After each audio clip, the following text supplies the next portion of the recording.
As my voice slowly returns to its normal volume, welcome to the Petty and Ill-Informed podcast, where we venture our petty and ill-informed opinions on a variety of subjects.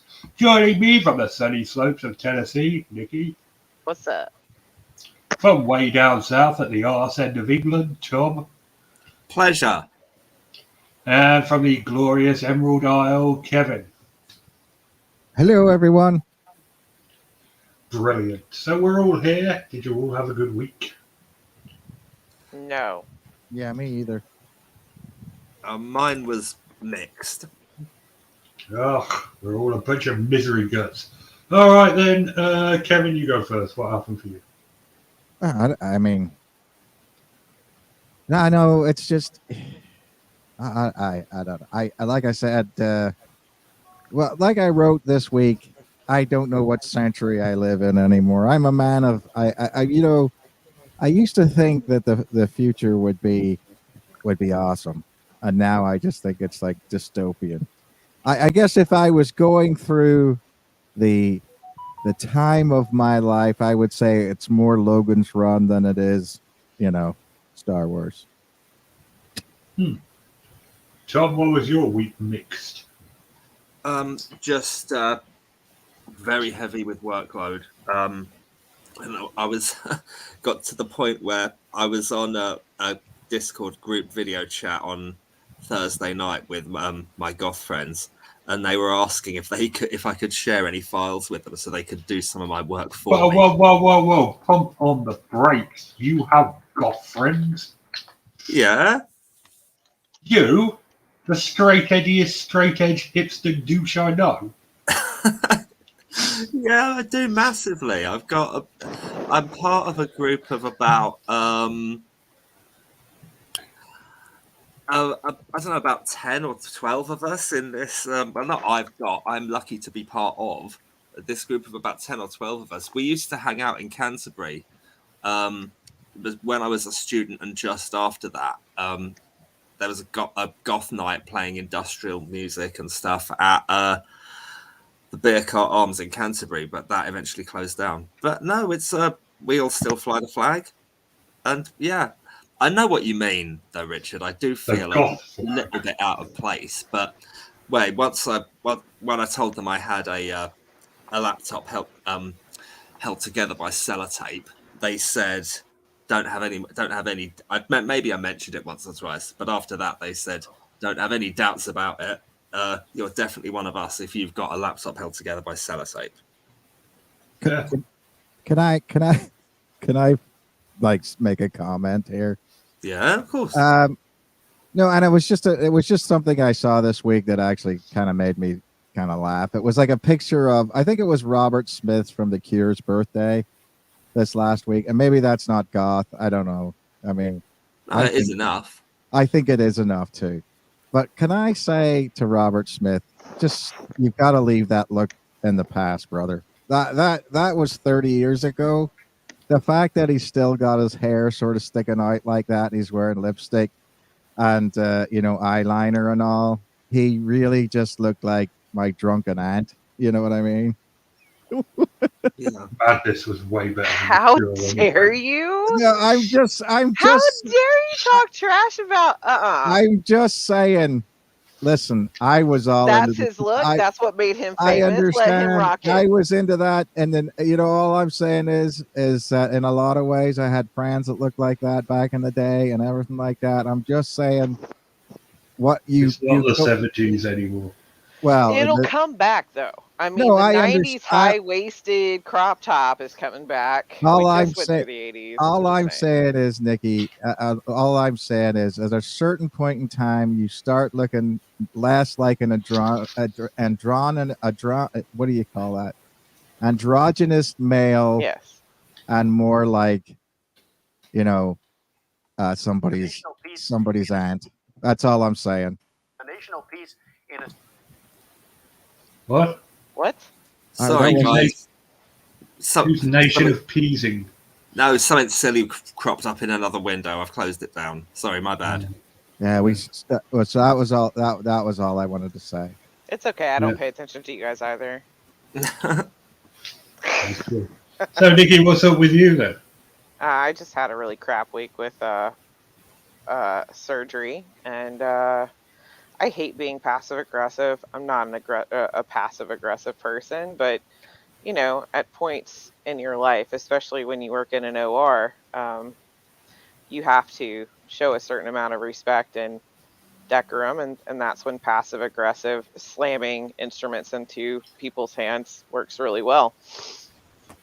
It was just a really crazy week of yeah. As long as you resist the temptation for it to be a scalpel pointed downwards. 100%. Like, they don't think about that when they're dicks to us. They don't realize that we have sharp objects that we could, I don't know, accidentally drop or something onto their leg. So Well, that's. I haven't cut one way of- anybody. We're good. Yeah. I can see the inquest now. Hey, I got confused. I thought we were meant to be. I just accidentally sliced open the wrong person. I'm sorry. I didn't mean to cut his finger open. That was awful. I got him new gloves, though. He's fine.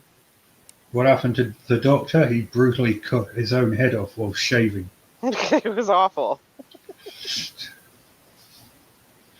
All right, well, so Yeah. we're all in pretty shit moods then.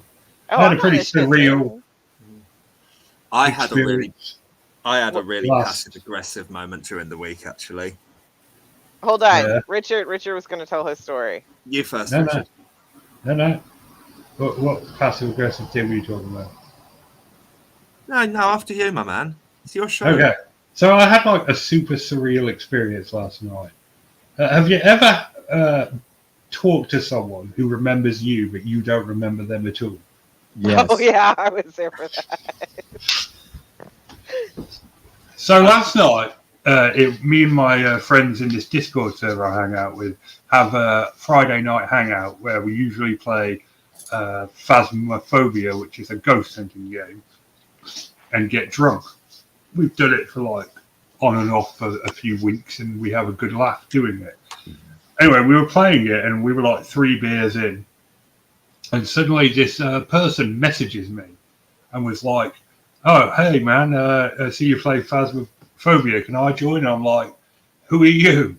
And so I sent them the code. They joined the Discord server, and they're sitting there talking about like a bunch of people I know on Discord, like Castor and Farmer and Crispy and that, like as if they know them. And this person remembers me really well, but I can't remember them for love nor money. I love them, though. They get my vote as a person in general. Yeah, but Because at the very end, she was like, "Okay, love, blah, blah, blah, blah, blah." And I was like, "Is this one of your friends, Richard?" She's like, "I have no idea who she is." yeah, but could you? Because I had never heard of her before. Like, I was pretty sure I would have heard of her. I'd never heard of her before. I'm convinced that it was just some random person that saw me playing Phasmophobia and wanted to join. I have no memory of them whatsoever. Then they just looked at your friends list and was like, "Oh yeah, blah blah blah."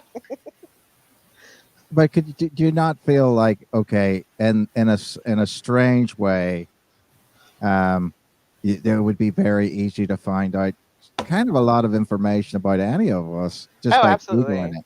And Yeah. so, I mean, especially if you get into a situation where people do listen to the program, and some people get really into it. You know what I mean? Or they've watched you on other things, or they follow what you say on Bigfoot things or whatever. You know, like you've been on different programs or podcasts, and people do. I mean, believe it or not, they do get like a following from some folks. There are people who know me better than I know myself, in the Bigfoot world. And that's all I'm saying about that. You know what I mean? And it could be that they've read everything that you've ever put out, and they just don't have, they have a relationship with you, but you don't have one with them, from that standpoint. I feel like the way she talked and her accent was very memorable, and like I should remember her, but Do you know what I mean? Like, I obviously must know them somewhere because, like, they were talking about shit I did years ago Yeah. on a video game called Scavengers, and I've got no bloody knowledge of ever playing with her. You ever It's thought so weird. it might have been your mom just putting an accent on? No. No. Richard. I don't know. You know. Anyway. So, big week on EastEnders, eh? I thought so. I you know, I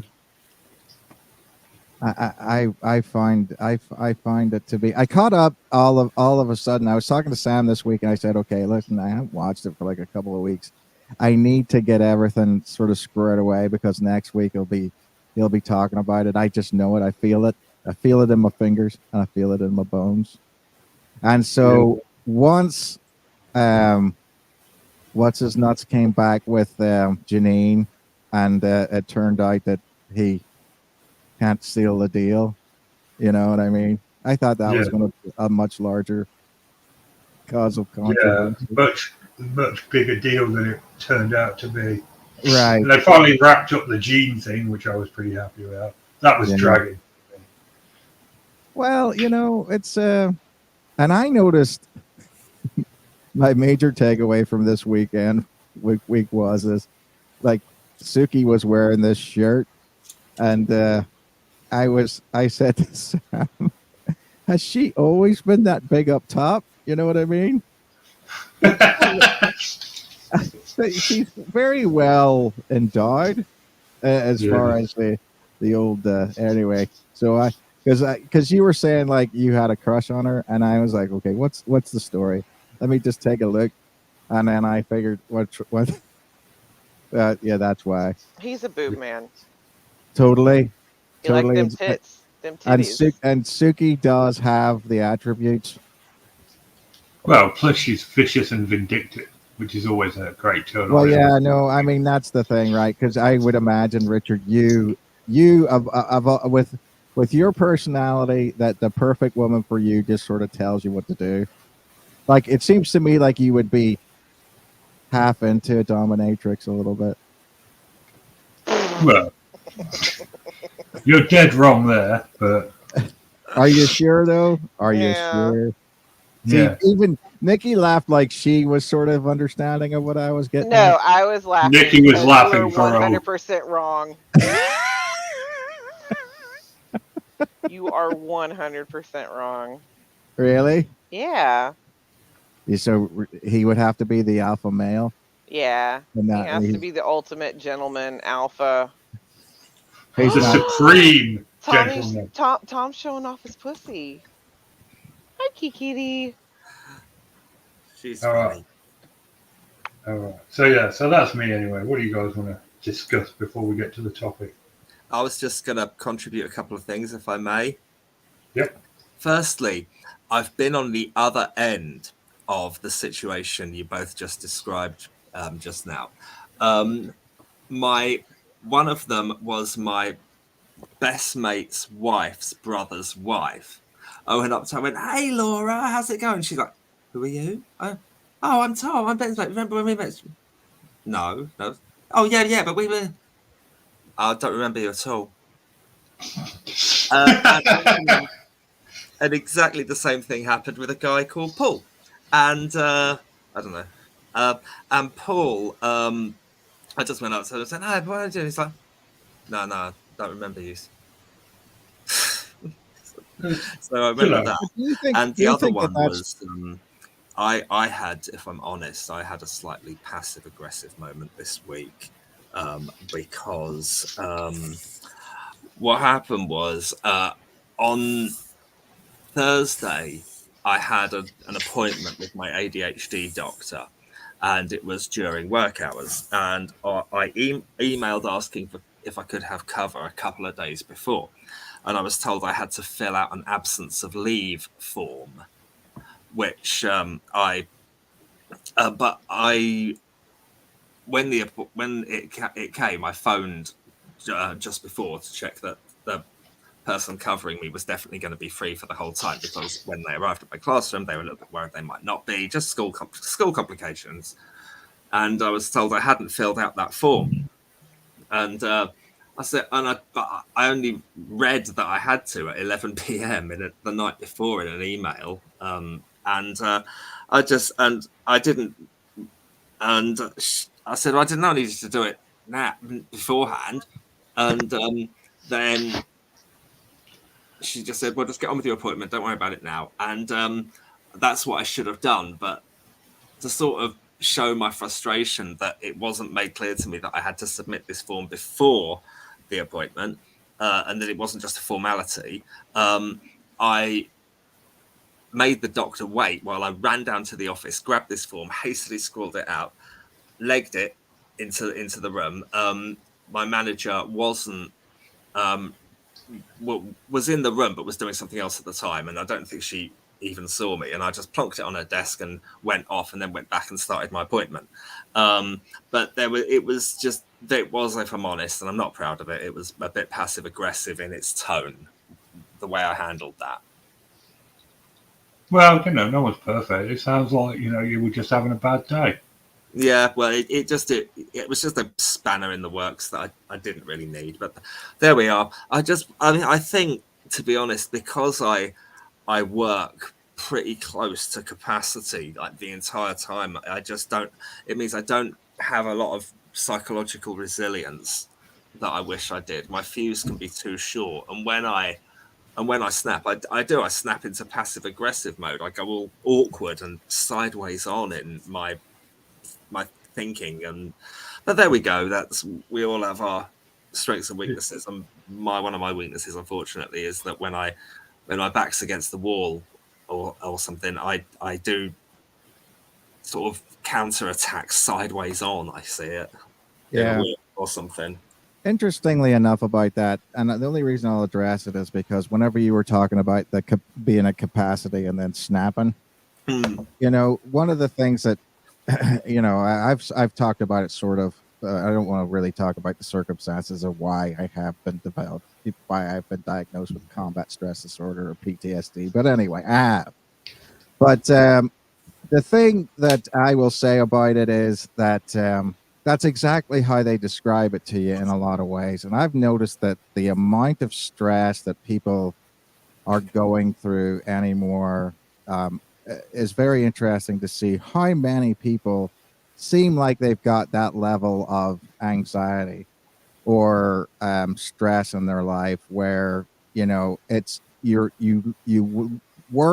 get to a point where you are so used to this heightened level of stress that you live under, that anything that moves you closer to more stress, is exponentially measured from that point forward. You see what I'm saying? So it seems to me like in every situation where you see people who, they get to this point where they've lived with this level of anxiety or stress or whatever. And you can say, well, where does this come from? Comes from social media, comes from the news, comes from this, comes from the that. Because we're all living in this, level of almost disaster 24/7, and that's how they like it. You know what I mean? If you watch the news, that's a disaster, and we're very close to the end. If you watch politics, that's a disaster, and we're very close to the end. All these things are very close to the end. You can see that in the way people react to that. And so any stimulus on top of anything anymore seems to just drive people to almost madness. You see what I'm saying? And it seems interesting to me as a person who was diagnosed with, stress disorder a long time ago, how many people would actually fit the definition of PTSD at this point in time? If you get a diagnosis sheet of it, I wonder how many people after the pandemic and everything else and what we're going through for the last 10 years would be able to be diagnosed with a stress disorder or social anxiety disorder or something like that. It seems like it's a mountainous amount of people. It seems like everybody I know could fit that definition. Yeah, that's people's fuses can be short. You talk to many people I know live with a lot of stress and general anxiety every day, in various different forms and for various different reasons. But they do. Yeah. I mean, I don't know how. I mean, it seems like that's sort of what Nikki's going through. It seems like to some degree that's what you and I Me go through. stressed? Yeah. What? Yeah. I'm never stressed. My life Well, is wonderful. I mean, it comes down to the fact that you, for example, that can be. I mean, a lot of people don't ever think about it in that term, right? You've got a chronic illness, you know, that's never going to go away. That's That is true. a huge stress to begin with, a huge amount of stress that probably nobody ever really truly acknowledges in your life. Not That's even very your true. doctor, That's true. not your spouse, not your doctor, not anybody like that, because they don't know, right? Yeah, They're and not especially going. work isn't going to consider it Yeah, at all. they are not going to give you any kind of credit for it or think about that from that standpoint. So you've got that regardless of the things. So you got that to go through. So you are in general amount. I mean, to you, and I know Sam goes through this sometimes. You know, it's like, okay, yeah, just because she says she's having a good day means that she's only at 20% pain and not Right. 90% pain. Yeah, the But pain level's only a 5 or a 6 instead of like an yeah, 8. right. So that's the thing, right? So you, in a way, don't realize the fact that you are going to, have this sort of issue at that point in time. So it does leave you with a level of stress that you have to go through. And so that's what I'm saying is, you're at a that's that idea of spoons, that fibromyalgia spoon thing, where you're Yeah. trying to put together a certain amount of effort towards something else. And so, yeah, I mean, it does get to a point where it's like, um, we are really expected, and I've noticed this over the time, to be at full efficiency all the time, and Yeah, that's the way 100%. modern society wants us to be. We had Fully, that issue at work actually. I have a friend of mine who's been working there for 11 years and she is the hardest worker. Like she's such a hard worker. And the past few months have been really hard on her. A few years ago she had like a major car accident and pretty much broke every bone in her body. So she's essentially made of titanium. Um but there was one day that she was hurting so bad, and she went into my office to kind of lay her head on the desk because bending over that way was the only way she could get out of pain in her back. Like, we're the only two people there that have chronic pain, so we get it. And I left her alone, but someone actually took a picture of her, snuck it in. She wasn't asleep, said she was sleeping in there, and turned it in. Someone that's worked with her for 11 years and knows that right, she's a good worker. right, She had one bad day and they turned her into HR. right. I'm just what kind of person does that? Well, that's what I'm talking about. I mean, Yeah, in the way of it is, we are far less empathetic than we used to be. You know what I'm saying? And I think that becomes from the idea of, so we are far more extremist than we used to be. We are far less understanding than we used to be, and we're far more out to get people than we used to get. absolutely. And so that's my point, right? And Yeah. I find myself being like that. I mean, like I used to be, when I was growing up. um, I would say I wished bad things to happen to a large percentage of the population. Then I became this total hippie, and I was like all peace, love, and happiness. Right. But now it's like back to that old, oh, well, if that's the way they're going to be, F. I've never had the peace, love, and happiness. I've always had the, well, you're a cunt, and then walk Yeah, you off. And like I was getting lunch with a coworker, the same person that has a lot of pain as well. And we were going to lunch and everybody in traffic was just being a dick. And I was like, man, I hate everyone today. Well, except for you. And then there was just a pause and I go, it's okay. They're all gonna die one day. well, yeah, no, I mean, that's the thing. I mean, That is the And she truth. started laughing at me. I was like, that actually brings me solace. I hate everyone. Well, I'm yeah, not going no, to be here either. It's fine. and that's the thing that I used to have it whenever I get into these conversations with some people about, these different things. I'm like, okay, yeah, we're all going to die in the end. And if you, I mean, and that's the thing where they, a lot of people try to convert me to their quote unquote belief system or religion. Right. And I say to them, well, are we supposed to be happy in this existence or not? Right. I mean, because a lot of religions would say, no, you're not. You're, Absolutely. They you're would. yeah, that the next world is where you're supposed to find happiness, not here. Right. Right. You're supposed to work and be a slave to a Right, piece of paper your entire life. right, And then the next life is when you get rewarded for all right, of your hard work, which is just essentially something a slave driver might, right. tell you. I'm not saying that we're I'm not No, trying to no. So that's what I'm saying. equate it, but it really Yeah, is, especially like in America, the situation is kind of right. ridiculous. When I pay $1,200 a month for health insurance and I still have to pay $700 a month for insulin, it's a little bit ridiculous. Yeah, It's like that's impossible to afford a house. Wall Street is buying one in every 7 houses now. yeah, One in every 7.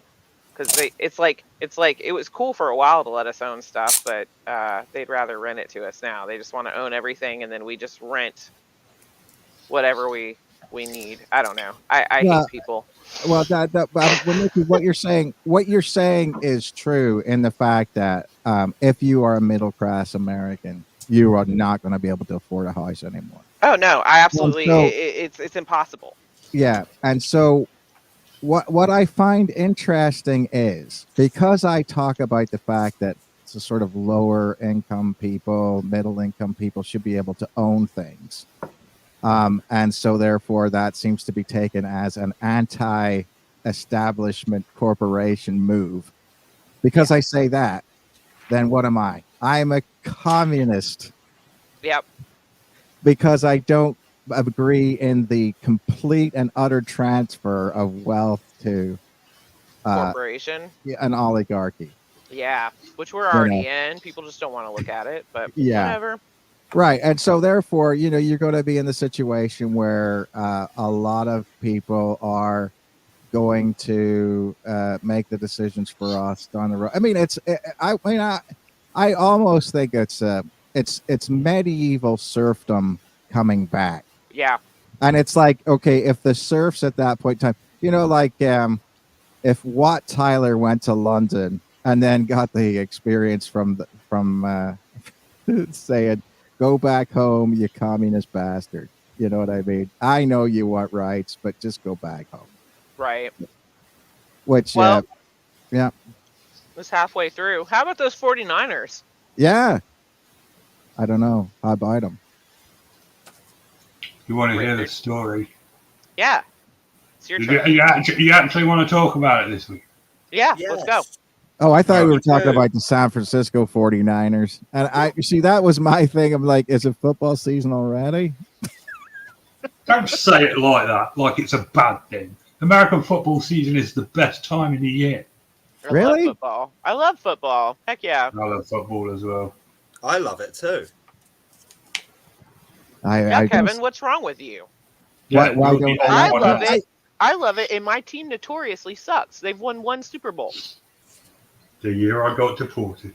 I love it, and my team are a bunch of cheating bastards. But There you we've got go. we've got 6 Super Bowls. Oh, well, Because you're I a bunch like, of cheating bastards. I've always been of the thing is I mean, I'm a soccer person and I look at it like this. If your team is a bunch of cheating bastards and they don't get caught, then they're a really good team. It's true. Right, Oh, yeah, yeah, You they know, got all right. They got Anyway, the Death Valley 49ers. yeah. Stop sending us down. Nikki, do you want me to shut up? No, I'm trying to get us back on track. It's Nah. 5:30. Let's do this. It's all Okay. Kevin's fault. He's sending I us down the worm down well, the no, American football I thought that he was rabbit trying to hole. get me get a discussion going. I'll wise up and just climb up and wise up. I wasn't even fussing at you. I'm just saying it's 5:30. Let's go. Let's Yeah, go. go. Right, so you're all aware of the Donner Party, who I've talked about at length. No, please explain it again. Okay, well, in Don't. 1846... No. Shut up. I don't want to hear it. Go ahead. No, you asked to hear it. I was being sarcastic, and you know it. No. You know what? I don't just, understand sarcasm. I- Told you. I want to go. I mean, it's too bad that on by that pass there that you can't own property. I mean, because it's in a national forest. Like I said, that the Donner Party picnic area is a real place. And they would not let me set up a mobile kitchen area there. I wanted to put a food truck up there and sell kebabs. Definitely. Should have sold roast ox leg and... Yeah. I was going to... Yeah, I wanted to make a Donner kebab stand at the... Hastings stew. All right. Screw you for not getting that. No, I got it. All right. Whatever. It just wasn't very funny. Yeah, bastard. Anyway, so yeah, in 1846, a group of settlers, led by the James Donner, tried to cross the Sierra Nevada mountains in the beginning of winter. It didn't go very well, long story short. They ended up eating each other, and including 2 Indian guides that were trying to help them. They ate them as well. Bit of a lesson there. Don't help anyone for any reason ever, or they'll eat you. Do we know, and I'm being serious here, do we know whether those 2 were one of the first to be eaten, or were they sort of, here's my thing. My point of the matter is that because I would have imagined to a bunch of Christians eating a non-Christian first, a non-baptized person would be preferable to eating a Christian. No, I because wouldn't think so. No. the You don't think people so? that ate the 2 Indian guys were in the Forlorn Hope Party. One of the last ones to leave the campsite where they were pitching up to go look for help. They were the ones that ate the Indians, and the ones at the campsite had already resorted to cannibalism. But they were only eating people that were already dead. The last person that was rescued, it's strongly suspected he killed a few people and ate them before they were dead, but nothing was ever proven. He did go on to do well in the gold rush and opened up a restaurant. So Good for him. Take Sometimes that for things what? work out. Take that for what it's worth. But anyway, yeah, so the Donner Party, they had a bad time, ended up eating each other and stuck in the frozen winter of the Sierra Nevada mountains. But some of them made it to California in the end. So 3 years... Oh, no, I'm getting ahead of myself. So 2 years later, in 1848, gold was discovered in California. And this began what is known as the gold rush portion of American history. People going up and down the rivers with their little shaky tins, trying to get gold out of the mud. And there was a bit of a rush to, settle California. People were going before that, but now there was, come to this new frontier. Oh, by the way, you might get instantly rich. And some people did. Some people get instantly rich. There was this. I was reading about this one dude who started looking for gold, and on his first day, he found a massive chunk of gold, like a small boulder's worth. So, good for him. First day. Surprised no one else shot him because they didn't like smart asses. But whatever. Well, I think that's the thing that we don't. I mean, just as a point of reference to that, the California Gold Rush is sort of the most famous. I mean, the Alaska Gold Rush is the second most famous, I think. But we don't really realize that there was a bunch of itinerant people who just went from gold rush to gold rush. You know what I mean? Like the first gold rush, I think in America was in like North Carolina, South Carolina, or North Carolina, and then obviously there was the ones in the Colorado Rockies, then California. I mean, people would just go from here to there to everywhere looking for gold because mineral wealth, looking for this, and it was really really sad, and the fact that a lot of these people it was just one big chase for something that they never ever find. But yeah, you're right. Some people would come across it seems to me like if you could get in, get out with a big thing of gold before somebody, because even if you find gold, then somebody was always trying to scheme to get it off you. You know what I mean? And that's true. I don't know what's going on there. I think Yeah, Tom's what are you doing, Tom? Tom. Sorry, is it making all kinds of noise? Yes. anyway. I just wanted to point that out. Go ahead. No, not about Tom. Sounds like he's wrapping gifts or something. Okay. Bonus point for Nikki. She's right. Yeah, I got an ear. What's up? You didn't totally make me deaf with the intro song.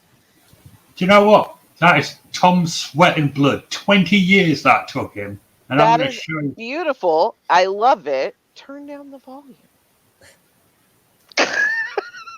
Feels like, you're just mocking Tom. No, That's I'm what mocking that's you, what I'm sweetie. That's what I'm getting from this. Continue. Donner Party. Not Donner Party. 49ers. Let's do it. So in the 1848, the gold was discovered and the gold rush began, and people began heading west with more gusto.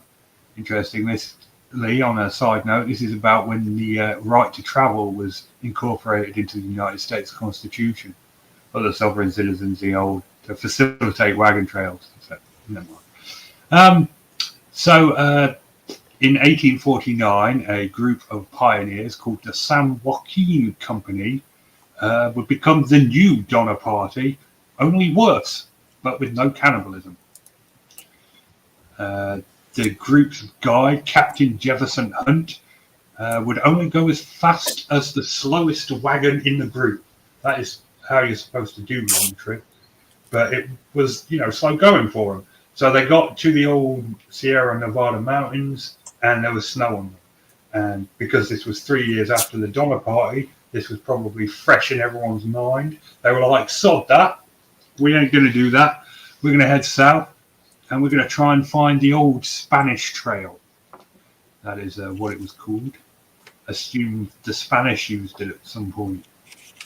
This group split up here. 20 wagons decided to continue on, and the others decided to go around the old canyon.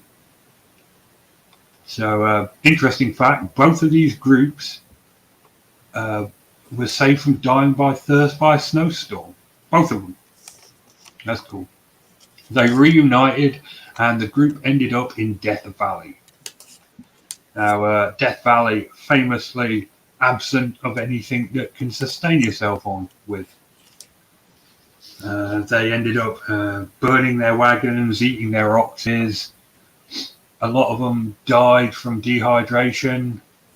Nobody made it to California because they tried, instead of going over the mountains, they tried to shortcut through the Mojave.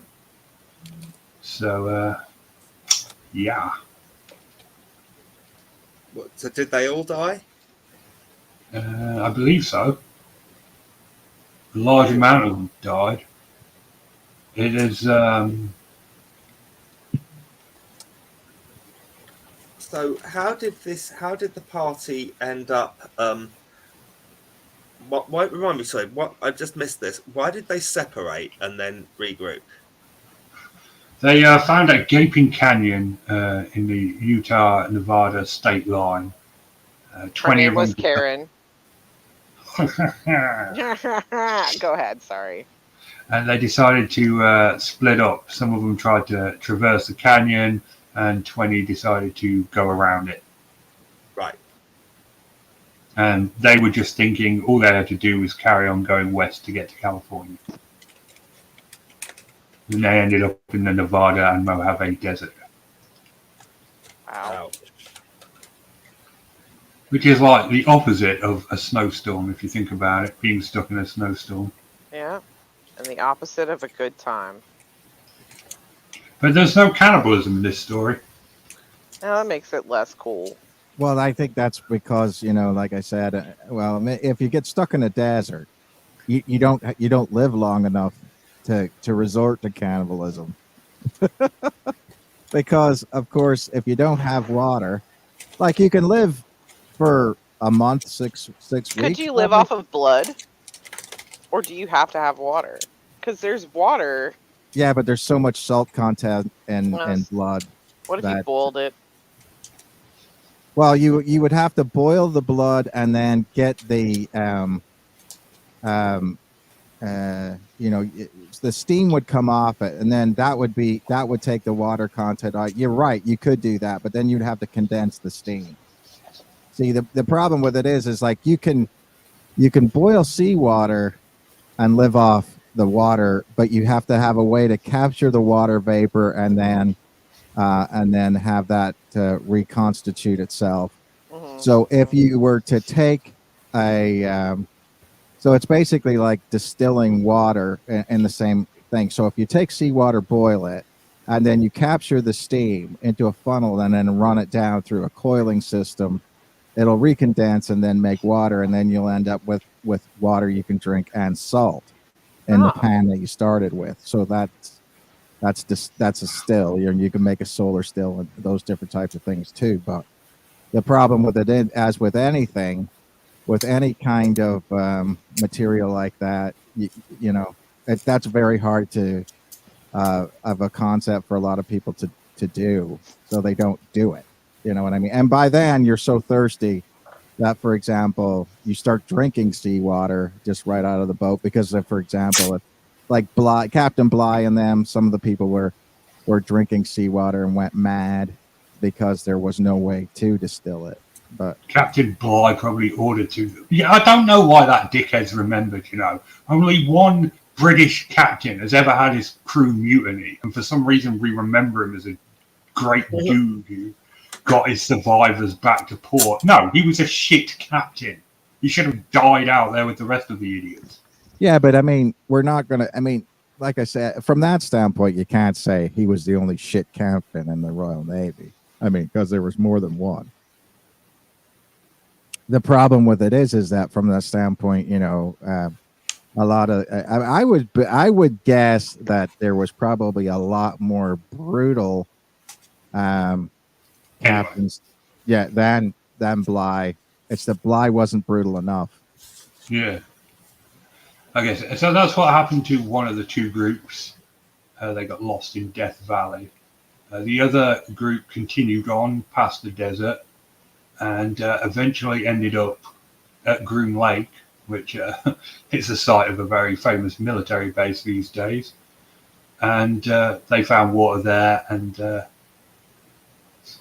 then they reached the Mojave after getting through Death Valley.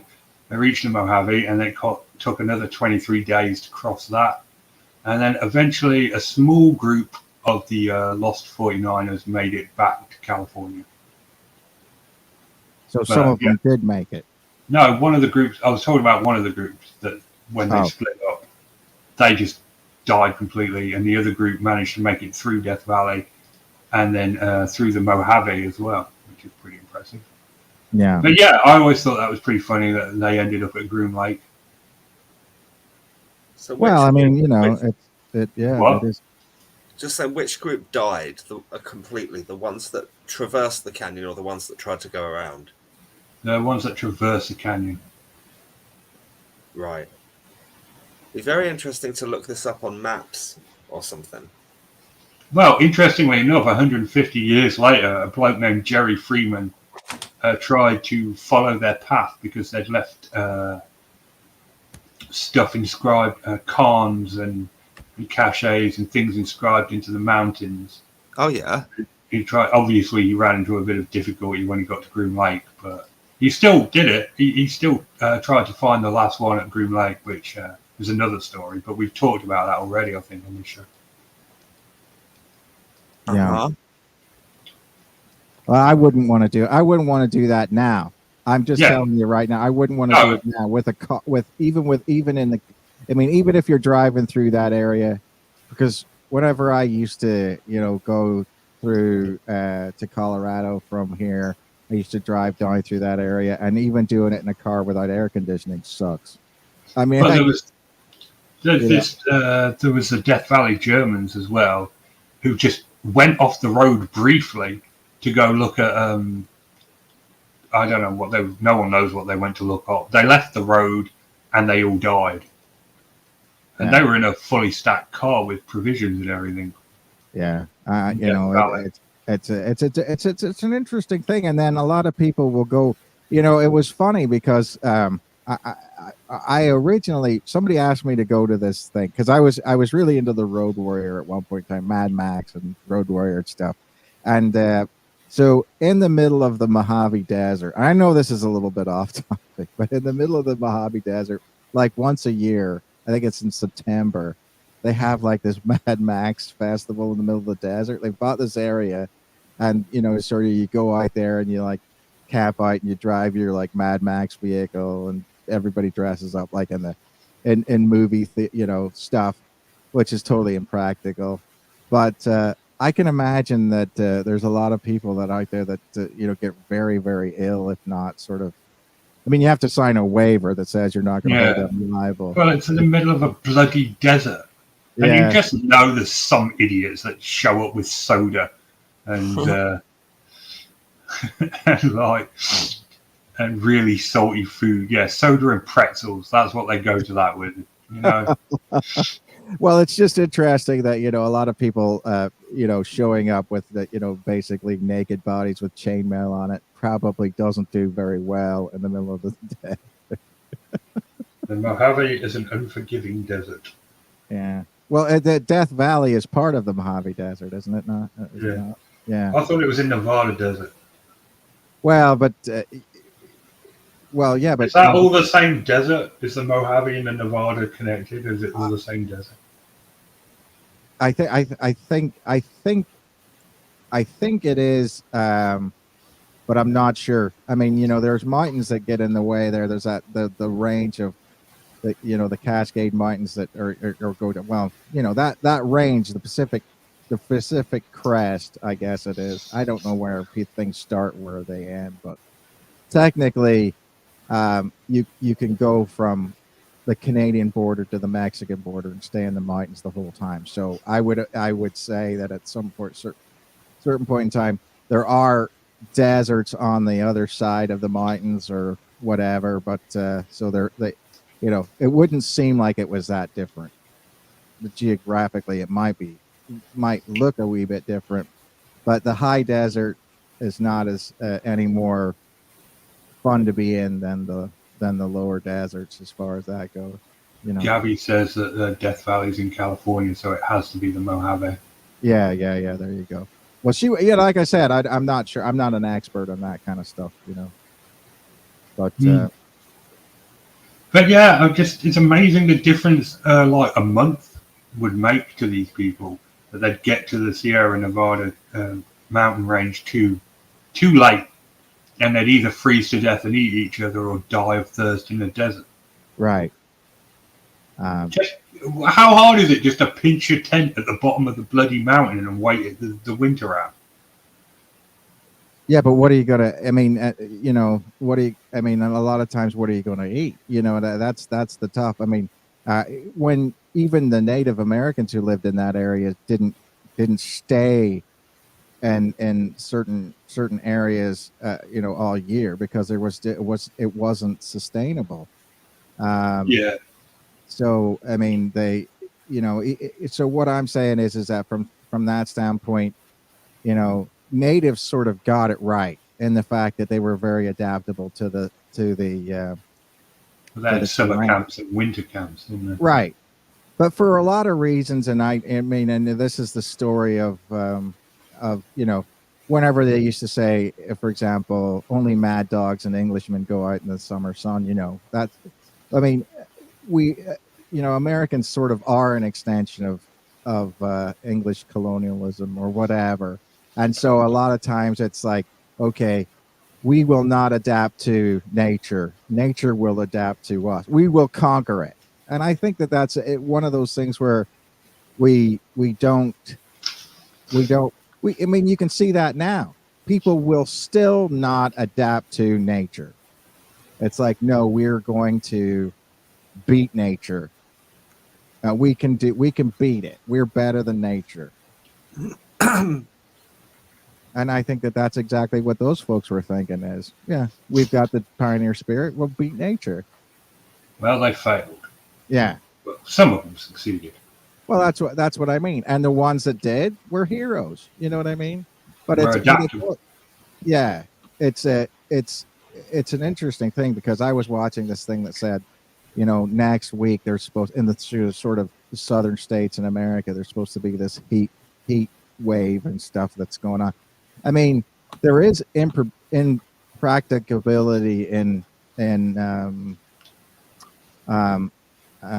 predicting weather as well. And so, it could be that you were going by the rule of thumb is, we need to get here by this amount of time or this will change. And so weather patterns would change ahead of time or be low. But, again, it's weird that it's going to be May and they're going to be the heat of August in Texas and places like that next week. Bizarre. Cool. Yeah. It's not cool for if you're there. I would. No, it's going to be horrible. I don't Miserable. like the war. Yeah. Miserable. Right now in England, it's about the perfect temperature, 17 or 18 degrees. I'm loving it at the moment, but it won't last. It's going to be stupidly hot in a few weeks. And I'm surprised, really, honestly, that it gets that warm up where you. I don't remember it being that warm whenever I was a kid. You know what I mean? Maybe it was. I don't know. But I always don't remember it being as hot as it gets these days when I was a kid. Yeah, but it seems like from that standpoint, I was always living next to the sea, so I think maybe you would get that sort of cooling effect from the sea. And I'm surprised that from that standpoint that you, how many miles away from the sea do you live, Richard? Less than a mile. I can see the sea from my back garden. Yeah. Well, same here. And it's still yet it gets so crazily hot like that. Yeah. Huh. Like 3 years ago, we had that awful heat wave. It's like 6 weeks of unrelenting sun. Yeah.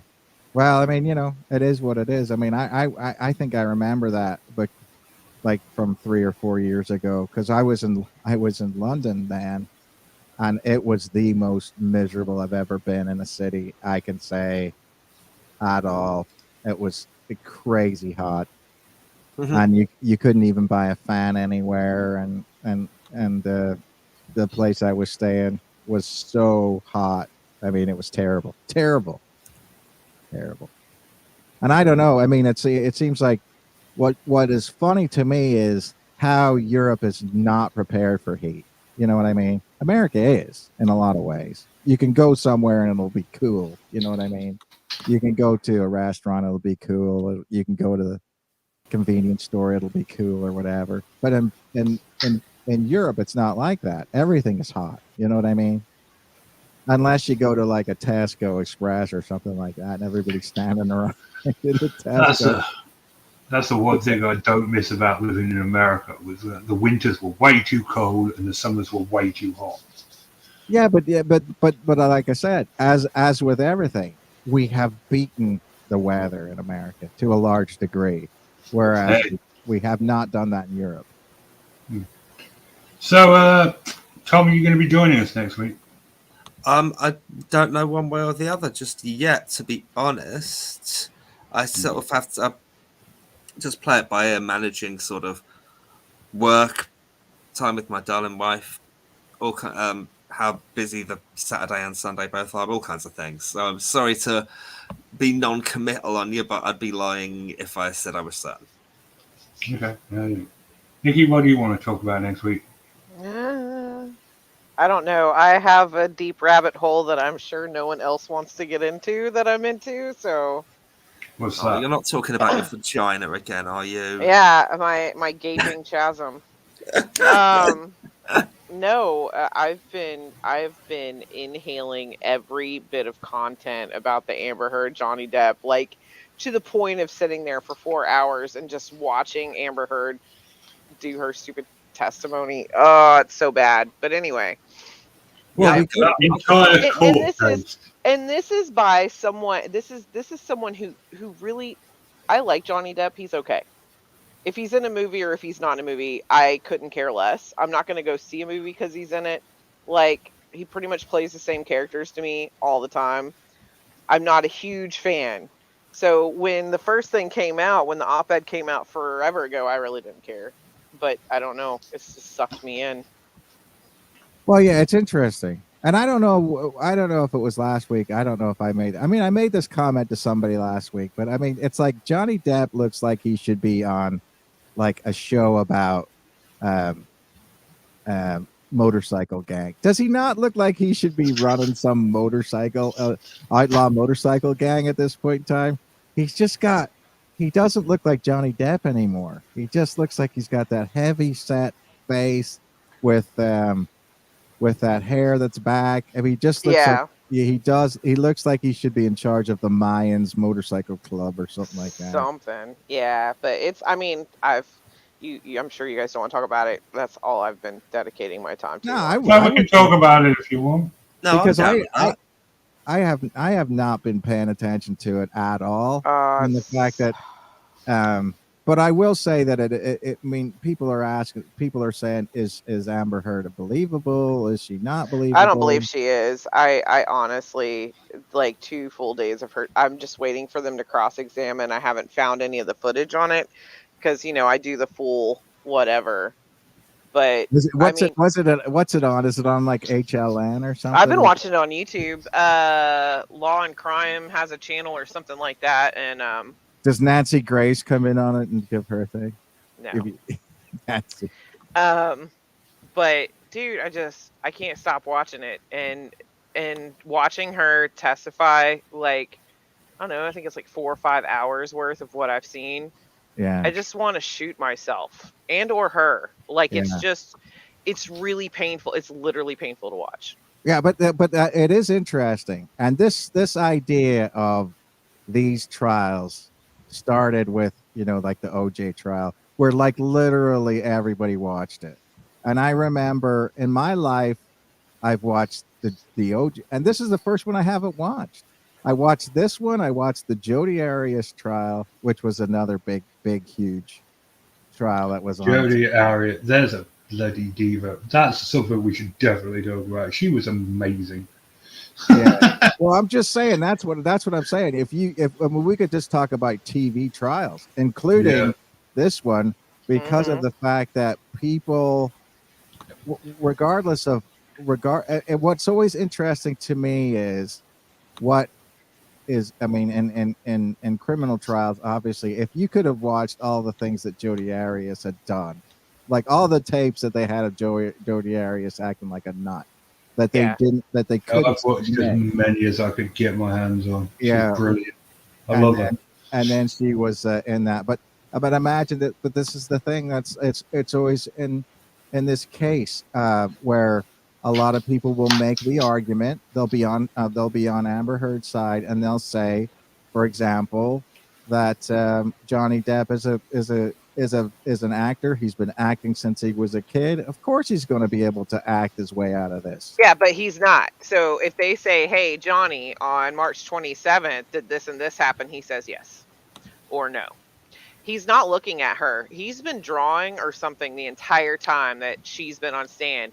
He won't look at her. However, the entire time he was on stand, she was like dead eyeing this man. And I can tell you, as someone who has been a victim of sexual assaults, if you were to stick me in the same room with that person, even in a court full of bailiffs, I would not look them in the eye. I would not Yeah, be staring them down while they're on stand. I wouldn't want to look at them.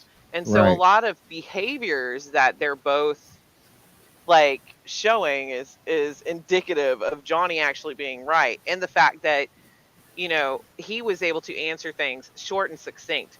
She's been going on 5-10 minute diatribes to the point where you forget what the question is. Like, she's Right. pulling those things. And also, there's no there's no proof.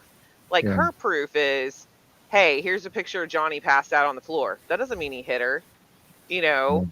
hey, here's a picture, or here's an email where Johnny apologized to me and said that we went too far. Yeah. But he had also, in that same email, which they didn't bring up in court, but you can read it, obviously, it said also, like, we shouldn't be slinging insults at each other like this. And so Right. it could have just been a heated argument. However, he has the fact that he got his finger cut off. He Right. has pictures of his abuse. Right. You know, it's totally different. Right, but what I'm saying is, and this is maybe something that we should talk about the next week, because this is Yeah, a that's good what. Yeah, this is a Yeah. good topic about it. Is, and I understand, Richard, what you're going to say to me is shut up, Kevin, because we're going to talk about it next week. But it is definitely an interesting thing between the cues that a man and a woman can make that would make a man look guilty and a woman look abused. The way that the body language is different between the sexes whenever it comes to being accused of a crime, right. and I think that's Well, one of we'll those have things. to do it. We'll Yeah. have to run through, because I have so many. It might not be the most comprehensive thing ever, but I've been just. My husband walked in and was like, "Oh my gosh, you're still watching this? Like, you've really fell down the rabbit hole." And I was like, "Yeah." And he'll sit down next to me and just be like, "Ugh." So it won't be an unbiased opinion. I'm just telling you, because I'm pretty But passionate. this show is called Petty and Ill-Informed, Yeah. and I think that So- if I mean we're still more anyway. I mean, Yeah. Anyway, we'll talk about it next week. Gabby, we won't ever talk about that bloke, that cockroach that you mentioned. I won't give him any press whatsoever. Brandon, sorry it took me so long to respond to your comments on last week's show. I didn't see them. I'm very sorry, man. I do appreciate you, and I appreciate you watching us every week. That'll wrap us up for this week. We will return next week, despite the hopes of many. It's good night from me, and it's good night from them. Good Good night. night. Hi, everyone. You can sign.